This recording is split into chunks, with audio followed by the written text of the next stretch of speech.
newer trainers, newer faces to the competition, having breakout performances, and, you know, a little bit of luck on the side, which is always fun. Yeah, I think a fun first day. A lot of those 3-game sets were just 2-game sets, so maybe we'll see new matches on stream go a little bit longer this time. We should be narrowing down to the very best trainers in the weekend. 4 games, yes please. This is the Vancouver Regional Championships though, and as we take a look at the schedule for the rest of the season, this is just past the halfway point. We have 3 more North American regionals left, and then we turn our sights to New Orleans for the North America International Championships, then of course to Anaheim for the World Championships. And qualifying for Worlds this year does look a little bit different versus the 2024 season. We only have a certain number of slots available depending on your region, and the way that you're going to be able to get those is by being in the top X players with championship points.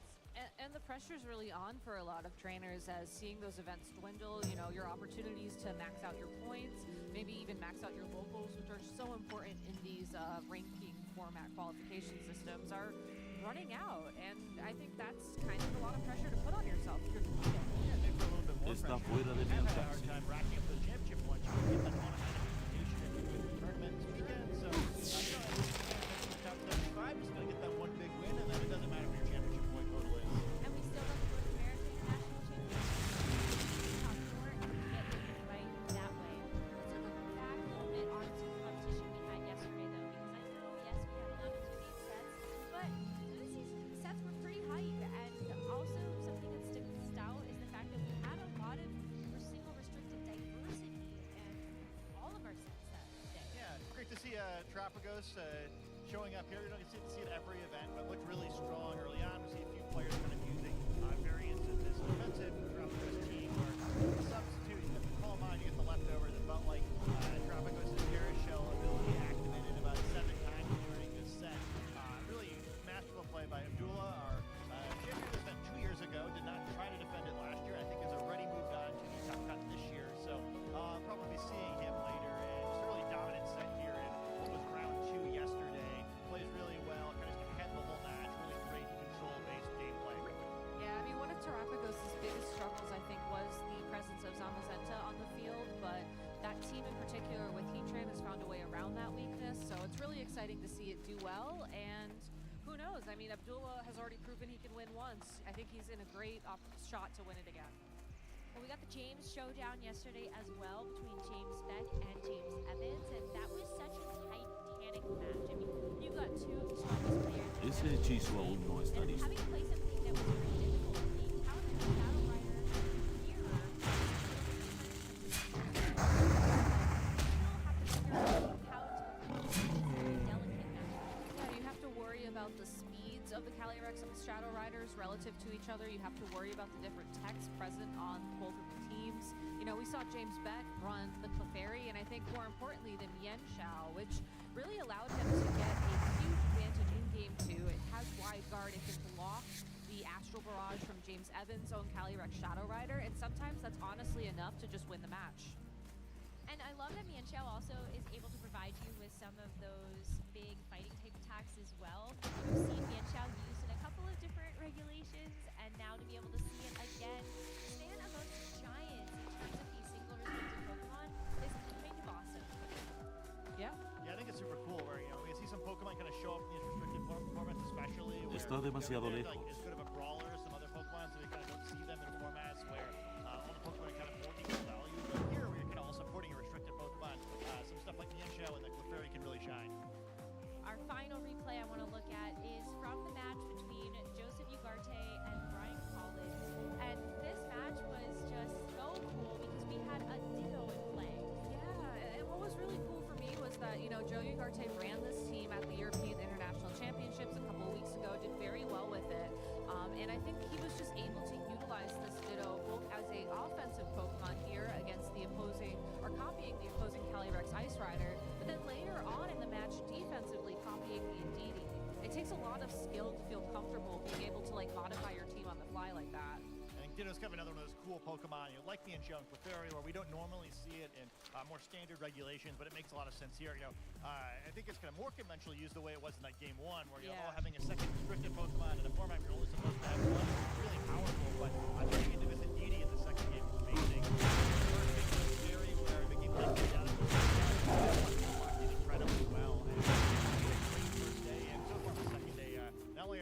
the 8-0 trainer, but now our only 9-0 trainer.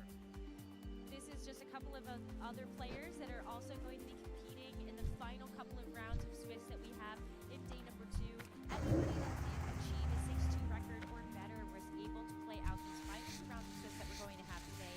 And we're going to have to see how these players do. We can take a look at the standings as well for what already happened yesterday. And of course, these are going to be updated, including that very first round of Swiss. So look at who else is kind of amongst the greats there. Anyone with an 8-1 record has also locked a top cut spot.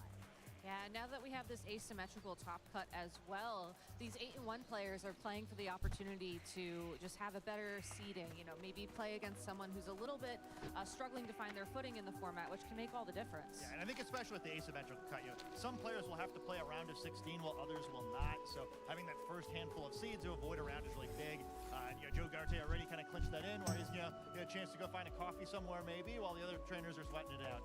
Absolutely. I'm so pumped to see who's going to be able to join them after this final round of Swiss. It's not just about our players, it's about our community here in the Pokemon world. And so we would love to extend our congratulations to Ellie and Alberto Lara for getting married. Congratulations to the two of you. I hope the wedding Tengo is poco maná. Yeah, I had the chance to interview Ellie at a previous regional championship. I don't think it made the broadcast, but she's super sweet, an amazing player. Well, one of the legends, really, of VGC. No And puedo to see llevar them más. happily celebrating each other around with the community, a lot of people who couldn't be here this weekend. It's just really heartwarming. Congratulations. Yeah, we barely were able El to string inventario together a está roster lleno. of casters because so many people wanted to celebrate this momentous day for them, and that is great people in our community. You know, you might have seen Alberto play on stream quite a few times with that Corbinite team. I think it was a lot of fun running something a little bit different than a lot of other trainers did. So congratulations to them. as well, so it's been really great to see the two of them come together, and hopefully some very many happy blessings for you both as you celebrate your wedding. Now we're going to be very close to getting into our Pokemon action for the day here at the Vancouver Regional Championships, so make sure you check out our brand new broadcast hub. Check out Pokemon.com/broadcast so you don't just stay in the know for what's happening here for the Vancouver Regional Championships, but also all of the other streams that we're going to be having for North America as well as Europe, and of course our international events towards the end of the season.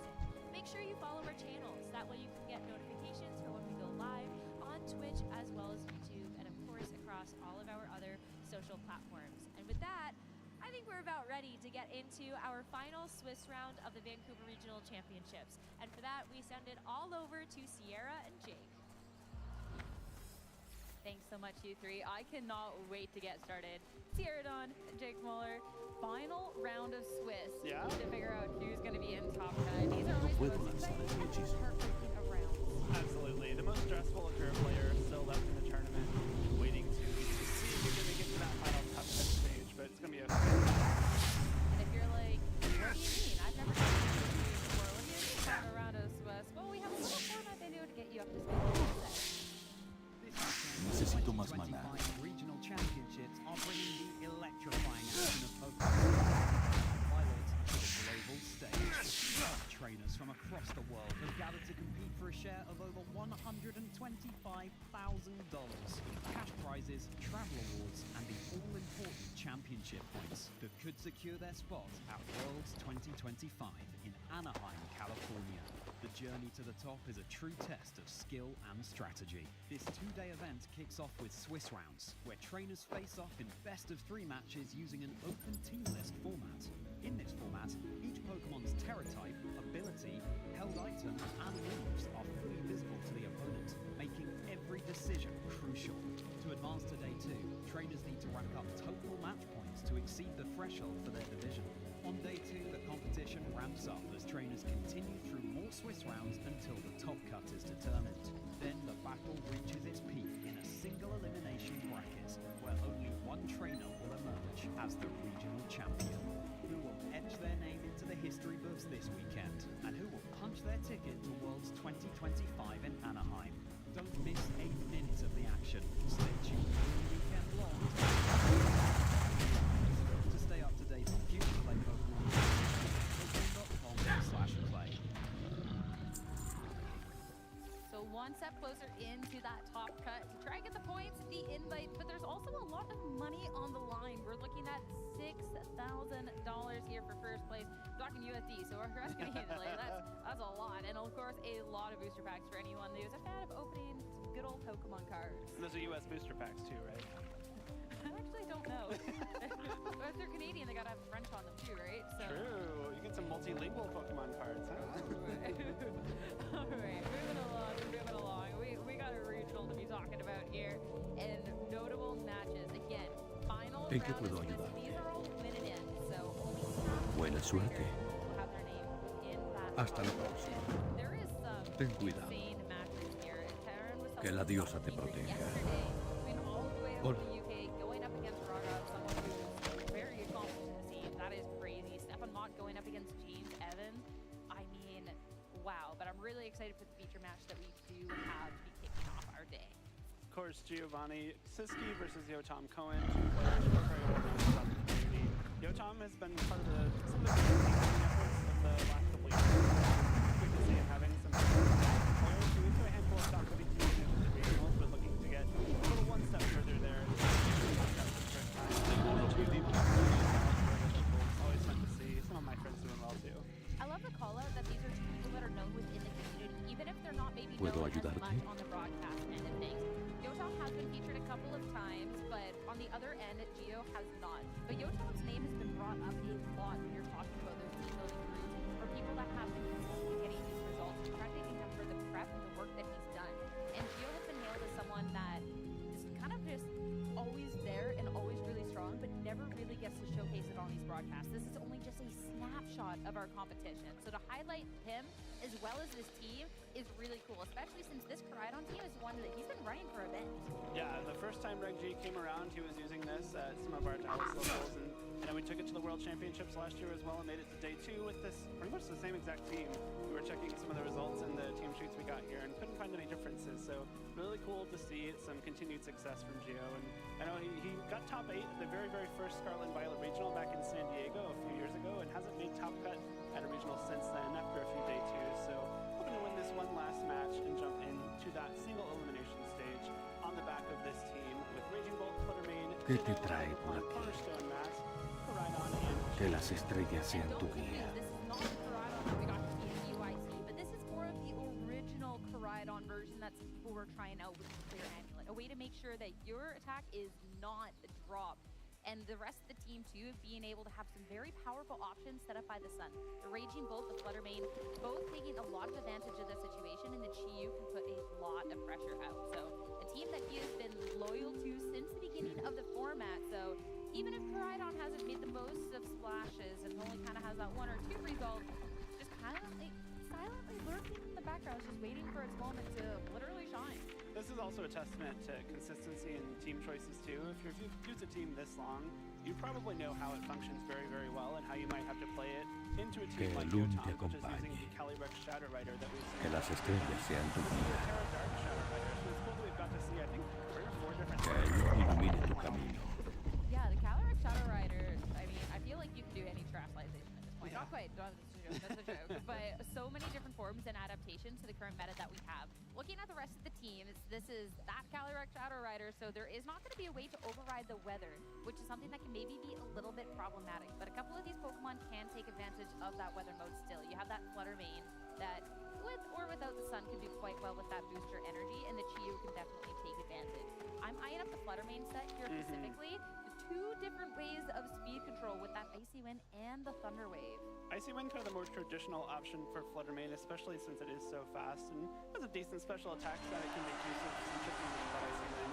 But Icy Wind does not help against Pokemon holding the Clear Amulet item like Geo's Koraidon. So Thunder Wave is another great way to slow things down. It'll be a nice way to make sure that Koraidon isn't going too fast, especially after a Flame Charge.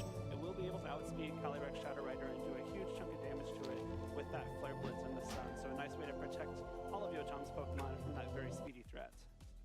Yeah, I love that you have those two different options. So, okay.